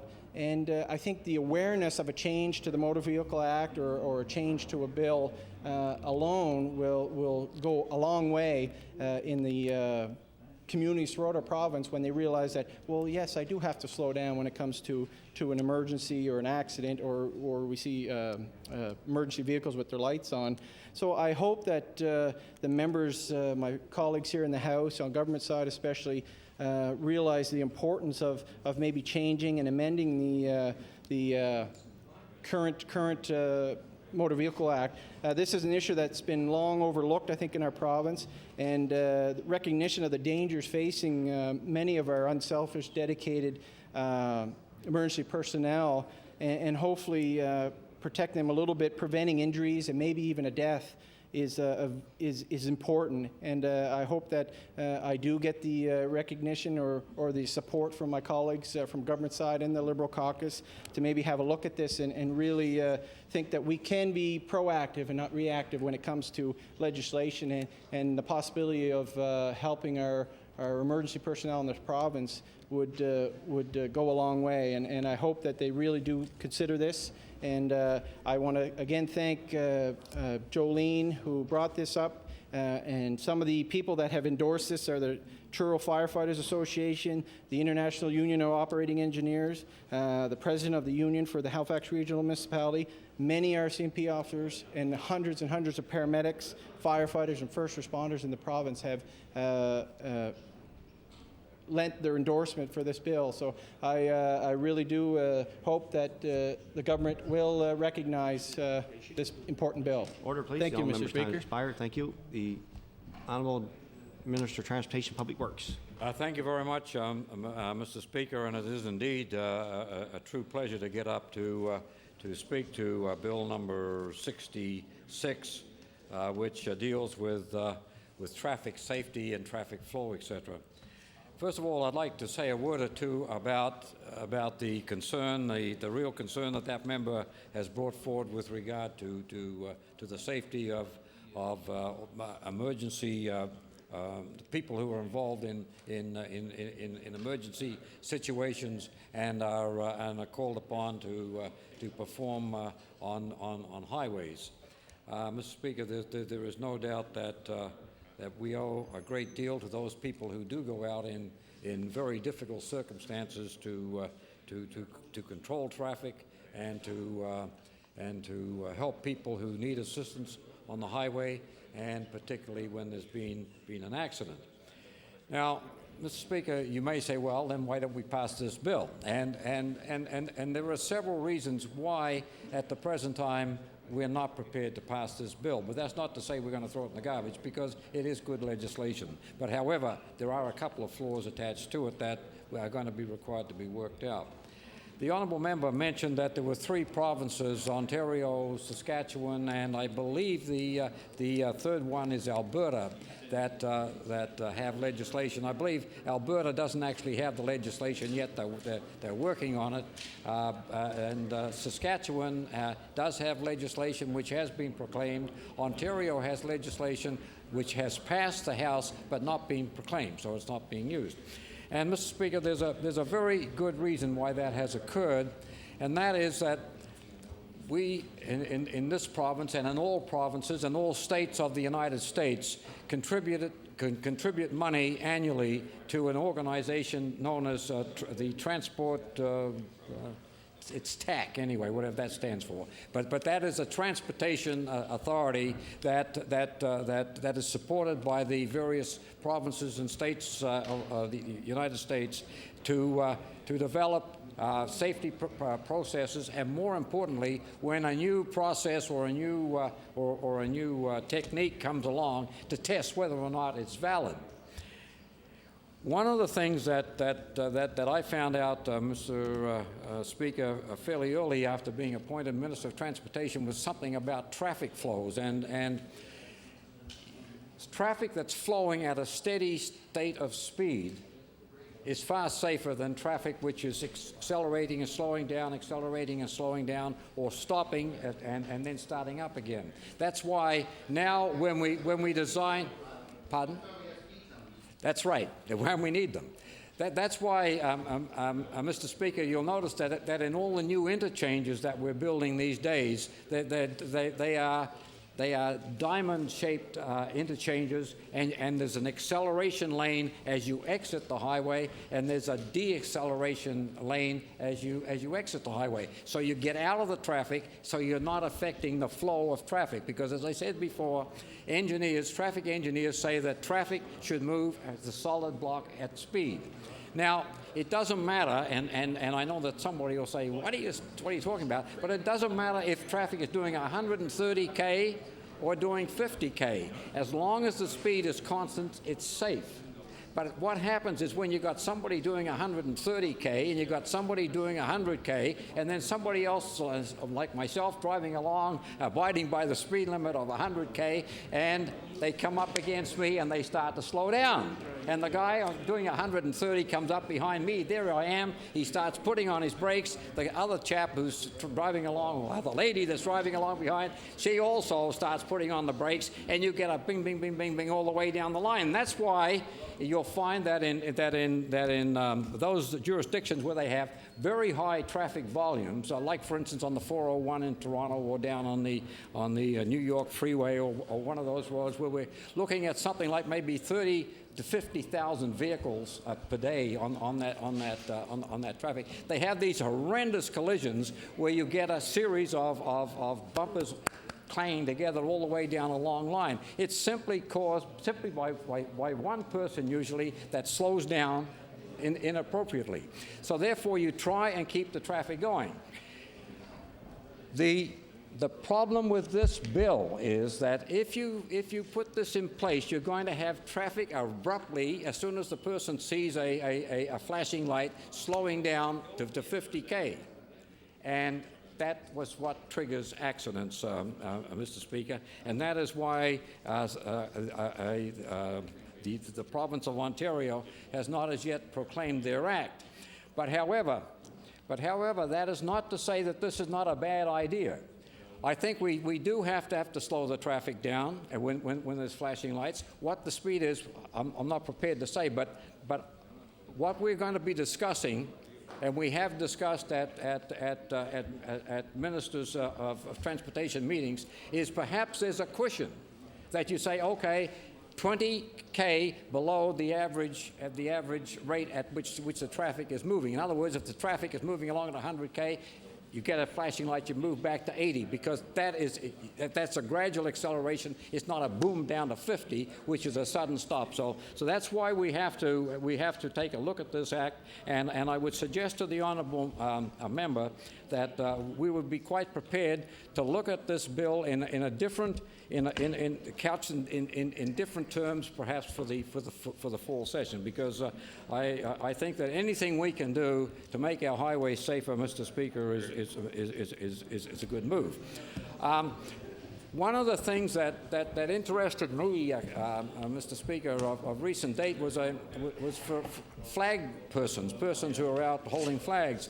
There's a chap out in my riding actually that designed a little platform with a flag, and the flag person sits in this little platform, and he has handles to hang on to, and he's got a place he can put his flag on, and all the accoutrements that go along with having a little stand of your own.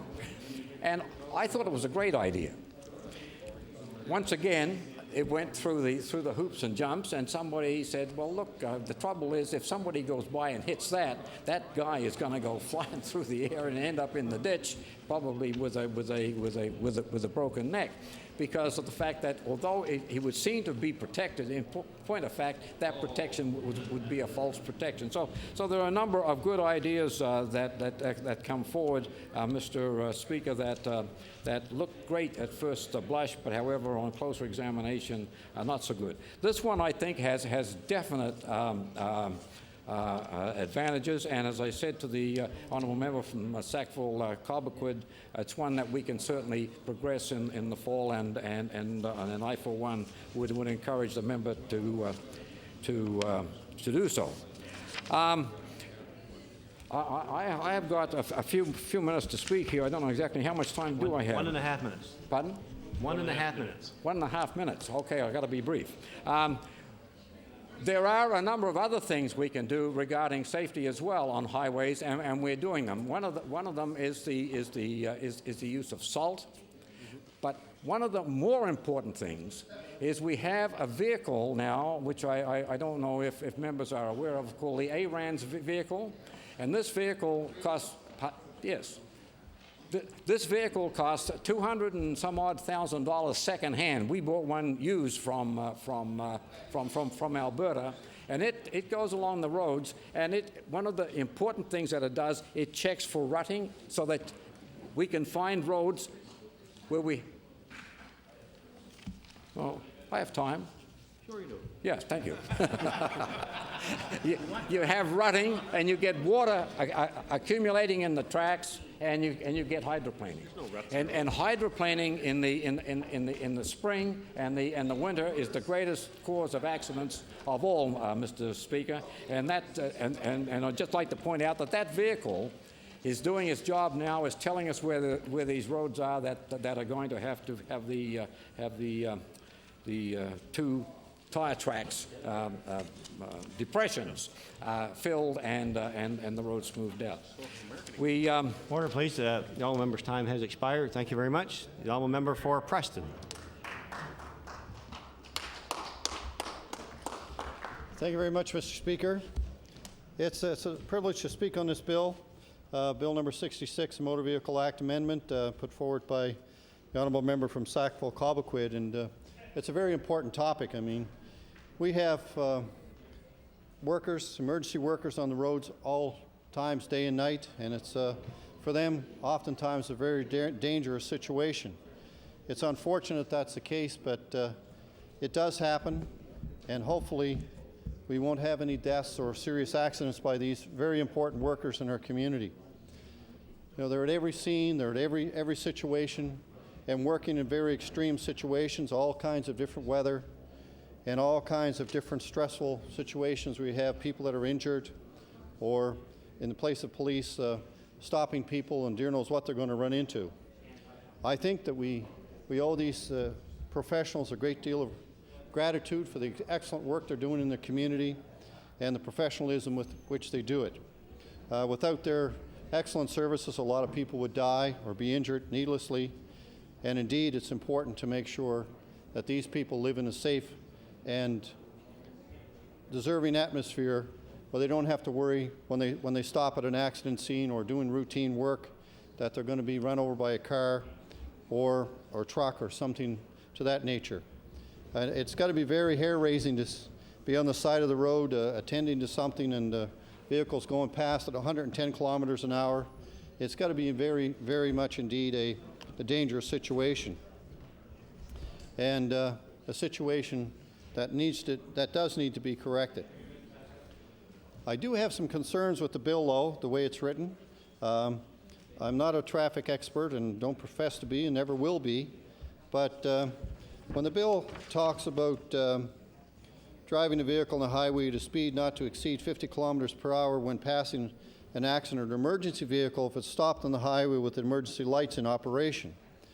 The Honourable Minister of Transportation just pointed out some issues that the experts in the field have, and he's probably very right with those comments. But the bill doesn't address enforcement issues. How are you going to enforce this? Is it going to be through some kind of a speed trap you're going to set up at the scene? How are you going to prove that somebody did 50 kilometers an hour, not more, not 50, 70 or 80 or 100, whatever the case may be, past the traffic scene? Usually when the emergency vehicles are there, they're there and they're attending to the emergency. They're not looking for speeders in those cases. And I do know the police typically stop or slow down traffic if it requires it, which again is a very dangerous situation. I remember recently here in a very foggy, dark night, I come on an accident scene and the RCMP officer was standing there in the yellow jacket with all the reflectors and everything on it. And it was very difficult to see that particular evening. Very, very difficult to see. And I actually stopped and told the officer that as I was traveling through. And it happened to be an officer I knew, and he was quite surprised to hear that. Now, it was just a particular situation that evening, so it does make it very, very dangerous for the officers and the paramedics and the fire department when they're doing this very important work. So there has to be some type of enforcement measure, I think, added to the bill or in regulations that would enforce it and how it can be enforced. Also, there probably should be in this act where I think it should be a very serious offense if you cause an accident or create an accident. That's a result of neglect, really, at an accident scene or disrespect for the emergency vehicles when they operate and when they work in the communities and doing their very important work. So there really should be some formula in there to be drafted that it's a serious offense not to stop for these vehicles or slow down for these vehicles or whatever the case may be. I remember a while ago there was a gentleman died on the, I believe it was on the road to the past, or just before or past the airport, a flag person that was just run down by somebody that wasn't paying attention. And actually in my own family, my former brother-in-law was an RCMP officer, and he was sitting at an accident scene with his lights all on, and a guy rear-ended him at 100 kilometers an hour, folded the car right up to the cage back of the seat where he was sitting. And as a result of that, he no longer is in the RCMP and is on a long-term disability. So even with the lights on, in a sunny day, in a situation where it should have been very obvious with all these lights flashing at a intersection, he was still rear-ended. So it's very, very difficult to say what will stop these type of accidents. I think education and probably some really solid enforcement measures and some serious penalties for not stopping at these scenes, because not only the officers but the bystanders, as the honourable member from that presented the bill has said, you know, when people are killed at the scene, bystanders, well, number one, bystanders shouldn't be at these scenes looking around and sightseeing, number one, unless they're directly involved with the problem. And there should be some ways to get these people to move away, and maybe some offenses, if it really gets to a situation where it is a serious problem, that these can be handled as well. So I think the overall picture of the accident scene or the measure should be seriously considered in the bill and reviewed before a bill could go forward that's really going to protect the workers, because that's what we're talking about. We're talking about workers' protection, we're talking about the public's protection, and we're talking about protection of a very important workforce we have in the community. So those are the elements I think we really have to address. I don't feel Bill 66 goes far enough in that. It doesn't really address the whole issue here or how it can be corrected long term. Now, I know from dealing with a lot of traffic conditions I've seen when I was in provincial government before and in the municipal government, when you get to traffic authority, I remember lots of discussions in HRM Council with the traffic authority, and I really felt sorry for the gentleman, the engineer that was there trying to explain to council in particular case why he couldn't put a stop sign into place or why he couldn't do this and why he couldn't do that. But he was responding to national standards that he had no control over. He only had to do the measurements and say yes or no, you can do this or you can't do this. So I think this should be formulated to some kind of national standard, which the Minister of Transportation has talked about, that really addresses this problem and really cures the problem. I've seen these situations where the obvious thing would be to reduce the speed limit, stop accidents. Well, lo and behold, when you check the speed limit in some areas and the speed that people are actually traveling, guess what? 90% of the time they're going to speed, they just look like they're going faster. And to a point in Lawrencetown, when I was MLA for that area, there was one family that was very upset about this particular area, and there was a lot of accidents in a very short time, and one fatality that actually happened. And everyone was convinced that everybody was speeding. So the RCMP did a traffic study on it, and they arrested a few people, and I shouldn't say arrested, give them tickets for speeding and all the rest of it. So that didn't satisfy the people, and rightfully so, because the problem seemed to persist. There were still accidents. So the Department of Transportation, at my request, went out and they did a traffic study over a couple of week period and did the study and found that there was a few speeders now and then that really were over the limit. The speed limit was 70, and there was some time you'd hit someone at 90, but very seldom. Most of the time there was 70, between 65 and 75, which was within the tolerance that they could live with. People still didn't believe it. They said they didn't do it the right time of day. So we made arrangements to have the people involved that loan them the radar gun, give them the log sheet, and they actually did it themselves. And lo and behold, they come up with the exact same conclusion as the Department of Transportation did. And they couldn't believe it. They simply could not believe it themselves. But at that point, they realized. Now, and the cure for that problem was, believe it or not, the cure was 3 signs with a broad arrow on them showing there was a turn. I would have never believed it in my life. And they put those signs up, hasn't been an accident since. And there was something like 14 accidents in 6 months, and one of them fatal. So it's hard to believe what will prevent an accident and what won't. but it really gives credit to the people that do that work and know the problems and know how these things have to be addressed. So those are the sort of things we have to look at. And I think rather than just put a bill in which I believe has a lot of merit, I'm not speaking against this bill. The bill has a lot of merit, it has to go further, and it has to really address the situation. It has to have a proper evaluation by the traffic authorities that work with this every day and know that the system will work when they put it in place, or the best of the knowledge it will work, and at least give them something they can measure and measured results. Because without measured results, it won't work. With that, thank you very much, Mr. Speaker. Thank you. I recognize the honourable member for Cape Breton Centre. Thank you, Mr. Speaker. First of all, Mr. Speaker, I'd like to thank my colleague from Sackville-Cobequid for bringing Bill 66 forward.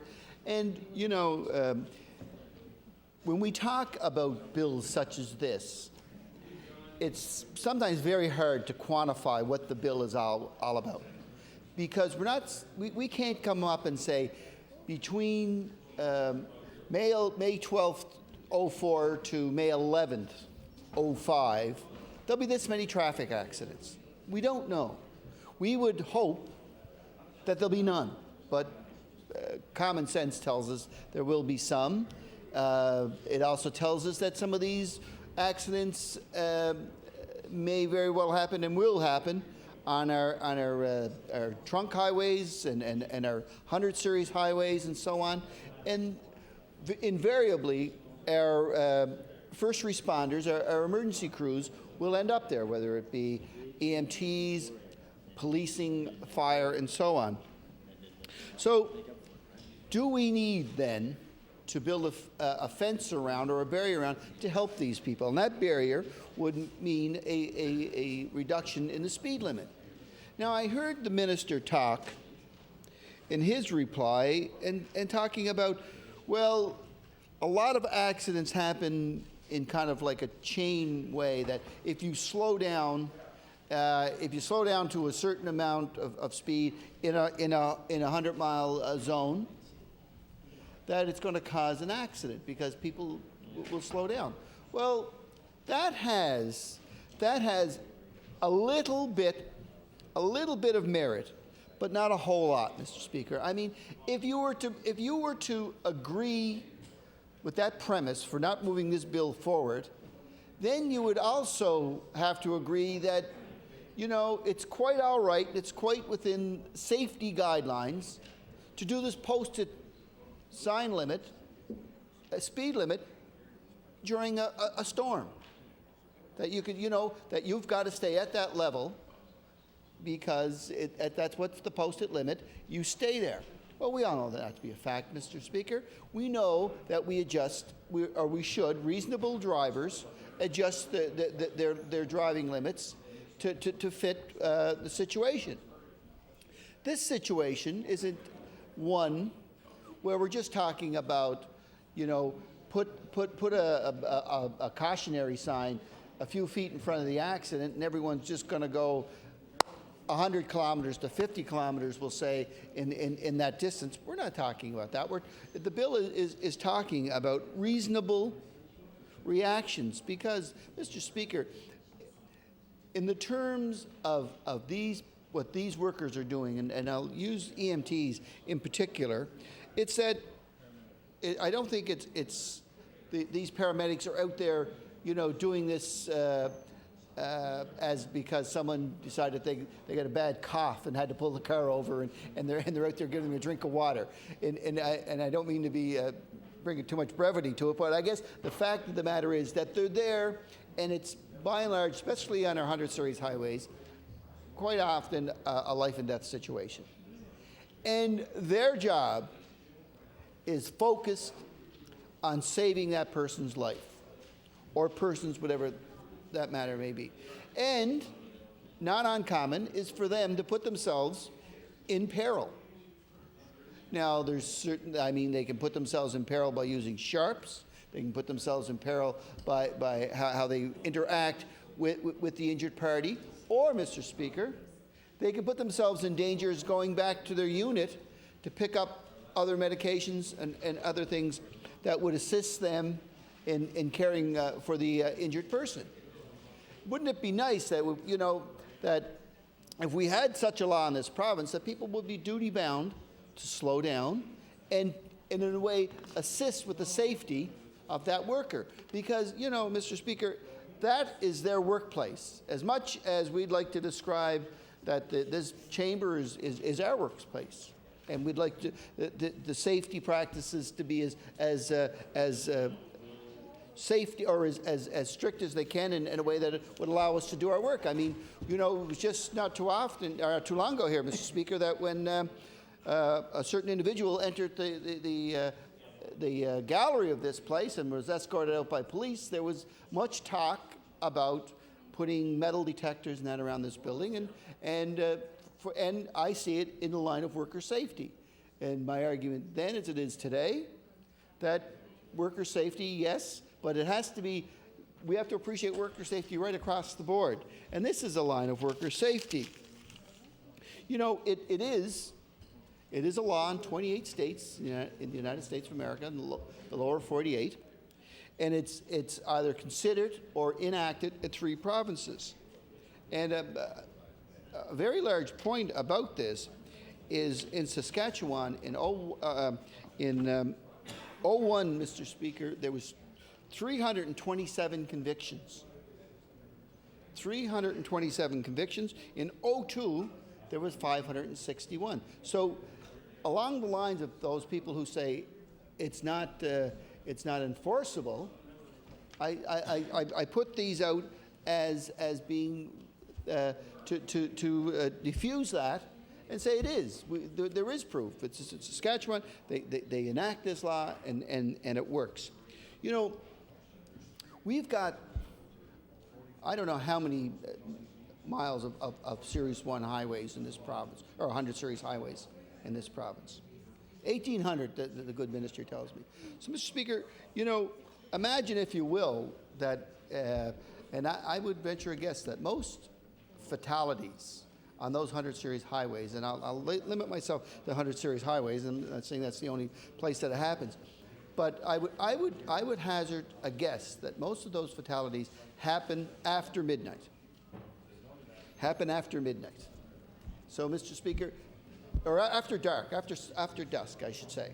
So what happens is those accidents and these and it becomes a workplace for these paramedics. So they're around, and what happens is people, if it's around a sharp turn or at the crest of a hill, people are upon that accident before they realize what's really what's there. But if we had this law where we could go a reasonable point in before it, warn people, they would have time to slow down and then get past it, then move on, would allow that person's working area to be safer. It's akin, Mr. Speaker, I think, to putting a guard on a chain. It's as simple as that. This bill will act as the guard on the chain for the safety of these paramedics, of these police officers, of these firefighting personnel, Mr. Speaker. So the bill makes great sense. One thing I've got to say, and I was kind of like the idea that the minister, while wasn't speaking in glowing terms of this bill, was speaking of somewhere in the future of looking at something similar to move forward with. And if government doesn't seem fit today to support this bill, I feel that it's for the wrong reasons, and I'll be one of those people waiting very impatiently for the minister to bring forward a similar style bill that will answer some of his probably queries that he doesn't believe they're answered in this bill today. So I believe this will be, I believe, the template if the minister wants to move forward. If the minister does not want to support this bill, then it will be to the efforts of the good member from Sackville-Cobequid bringing Bill 66 forward when government, this was not on their radar. It was not, they weren't saying anything about it. But this health and safety feature on this act, Mr. Speaker, is paramount. So, Mr. Speaker, in closing, I just want to say that I would hope that if government will not support this bill, that they will bring one forward as strong that does support our emergency workers in this province to agree that when they're out there saving our lives, we're helping to protect their lives as legislators, Mr. Speaker. So again, for Bill 66, I thank the good member for Sackville-Cobequid for having the foresight to bring this to the people of Nova Scotia. Thank you, Mr. Speaker. Order, please. The time for debate on Bill 66 has elapsed. So I now recognize the Government House Leader. I move the House to now rise to meet again on tomorrow at the hour of 12 noon. The House will sit until 8 p.m. The order of business following the daily routine and question period will be public bills for third reading and public bills for maybe for second reading and also committee of the whole House on bills. So, Mr. Speaker, I move the House to now rise. Order, please. Now we will go into late show debate. I recognize the honourable member for Kings North on the late show debate resolution. Be it resolved that the opening of 28 new long-term care beds at Grandview Manor in Berwick signifies the government's commitment to health care in the Annapolis Valley. The honourable member for Kings North. Thank you very much, Mr. Speaker. I appreciate the opportunity to speak on this. On the resolution that the opening of these 28 new beds signifies the government's commitment to health care in the Annapolis Valley, the area that I, along with other members, represent. Just a little bit of a background on why this resolution at this present time.